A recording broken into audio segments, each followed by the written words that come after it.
Transparent, translucent and opaque material. अगर हम अपने आसपास देखते हैं तो हमें तीन तरह के मटेरियल्स नजर आते हैं। कुछ मटेरियल्स हमारे ट्रांसपेरेंट मटेरियल्स हैं, कुछ मटेरियल्स हमारे ट्रांसल्यूसेंट हैं और कुछ मटेरियल्स हमारे ओपेक मटेरियल्स हैं। अब जो ट्रांसपेरेंट मटेरियल्स हैं हमारे, ये वो मटेरियल्स हैं जिनके थ्रू हम क्लियरली देख सकते हैं। मतलब जब ये कोई भी ट्रांसपेरेंट मटेरियल हमारे और ऑब्जेक्ट के बीच में आता है, उसके आने के बावजूद भी अगर हम उस ऑब्जेक्ट को क्लियरली देख पा रहे हैं तो ऐसे मटेरियल को हम ट्रांसपेरेंट मटेरियल बोलेंगे। इसका मतलब क्या है कि जब लाइट उस ऑब्जेक्ट से हमारे तक आ रही है, चाहे बीच में ट्रांसपेरेंट मटेरियल भी आ गया, लेकिन इस ट्रांसपेरेंट मटेरियल की वजह से ना तो रिफ्लेक्शन हुई है, ना उसने कोई एब्जॉर्प्शन हुई है, ना ही कोई स्कैटरिंग हुई है, पूरी की पूरी लाइट आगे ट्रांसफर होकर आई है, तभी हम उस ऑब्जेक्ट को क्लियरली देख पा रहे हैं। तो ऐसे ऑब्जेक्ट्स को हम, ऐसे मटेरियल्स को हम ट्रांसपेरेंट मटेरियल्स बोलते हैं। मतलब ना तो इसमें स्कैटरिंग हो रही है, एब्जॉर्प्शन भी नहीं हो रही,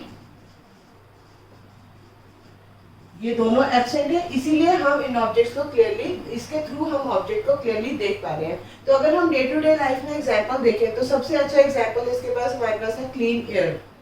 जो क्लीन एयर है उसमें से अगर हमारे आसपास अगर एयर क्लीन है, उसमें से लाइट एमिट होकर, उसमें से लाइट ट्रैवल होकर हमारे तक, किसी भी ऑब्जेक्ट से लाइट हमारे तक आ रही है और हम उस ऑब्जेक्ट को क्लियरली देख पा रहे हैं, तो सबसे अच्छा एग्जाम्पल जो ट्रांसपेरेंट मटेरियल का होगा वो है क्लीन एयर।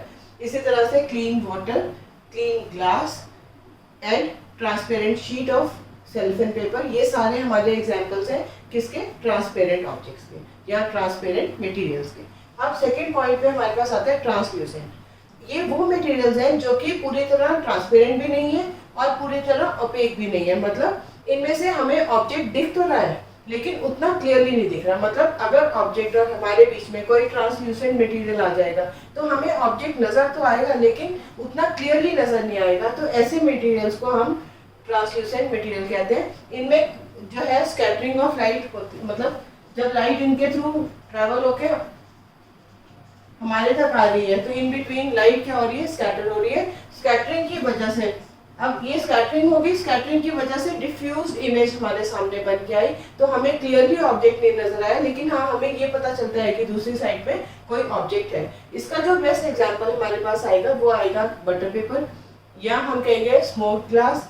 ये सब जो है, बटर पेपर हो गया, स्मोक ग्लास हो गया, प्लास्टिक हो गया, these are all the examples of translucent materials. उसके बाद थर्ड हमारे पास आता है ओपेक मटेरियल। ओपेक मटेरियल हमारा ऐसा मटेरियल है जिसमें से लाइट पास नहीं हो सकती, या तो लाइट एब्जॉर्ब हो जाएगी या लाइट रिफ्लेक्ट हो जाएगी। तो इसका मतलब अगर किसी ऑब्जेक्ट के और हमारे बीच में कोई ओपेक मटेरियल आ जाएगा तो हमें वो ऑब्जेक्ट नजर ही नहीं आएगा।